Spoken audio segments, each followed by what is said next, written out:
In this video, I'm going to describe and demonstrate the difference between synchronous and asynchronous file access.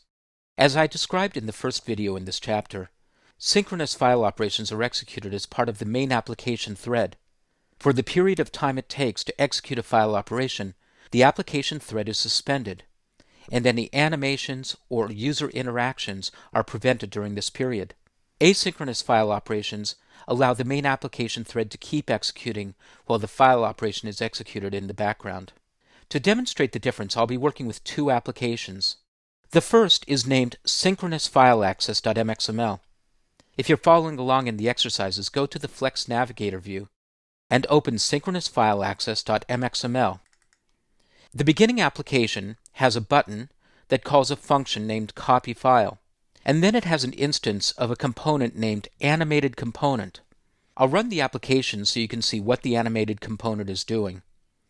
It uses a timer to simply move an object across the screen every tenth of a second. It's a very simple animation that was done completely in Flex. If you're curious about how that animation was done, just take a look at the source code for the animated component. It uses a timer object to make a call to a function 10 times a second to move a simple rectangle across the screen. Now go back to synchronousfileaccess.mxml. All file operations can be executed either synchronously or asynchronously.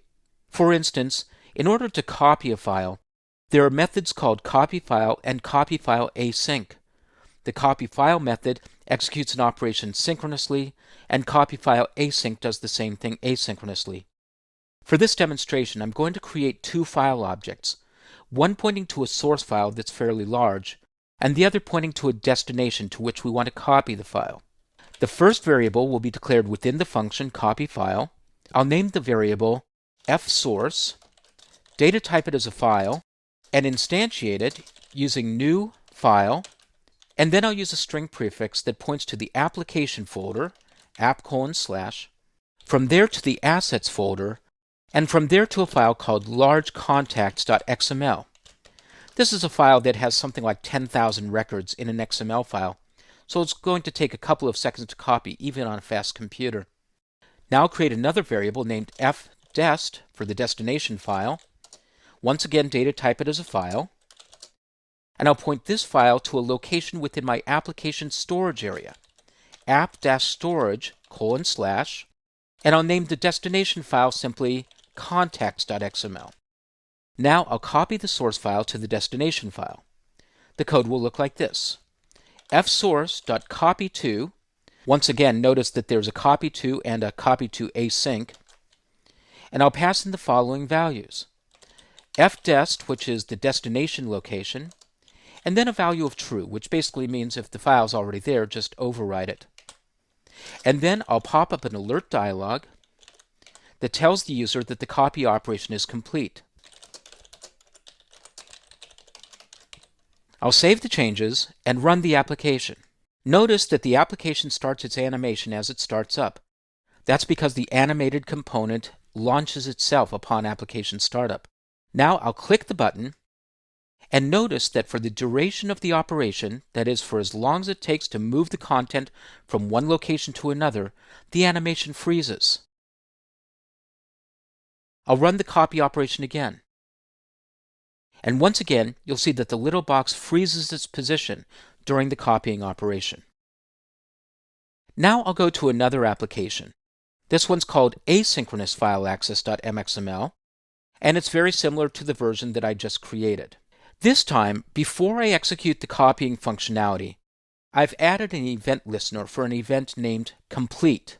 Notice that when the complete event occurs, I'm calling a function called fileCompleteHandler. That function has been declared below. Its name is fileCompleteHandler. It receives an event object as an argument and returns void. I'm going to make two changes to this file. I'm going to move the alert.show call, that is, the dialog box that tells the user that the operation is done, into the function fileCompleteHandler. By the way, I did that by dragging and dropping the code, something you can do now in Eclipse 3.3. And then I'll change the function that I'm calling from the source file from copy_to to copy_to_async. Now, whenever the file operation is completed, I'll get the complete event dispatched, and that will cause my handler function to be called. I'll run the application, and let's watch what happens. I'll once again click the Copy File button,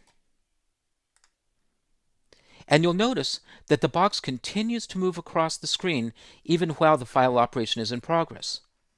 I'll execute the command again, and once again, the animation continues. So that's the difference between synchronous and asynchronous file operations. Throughout the rest of this chapter, I'll be using synchronous operations just for their code simplicity, but it's worth knowing that whenever you start dealing with large files, you should probably move over to asynchronous operations instead.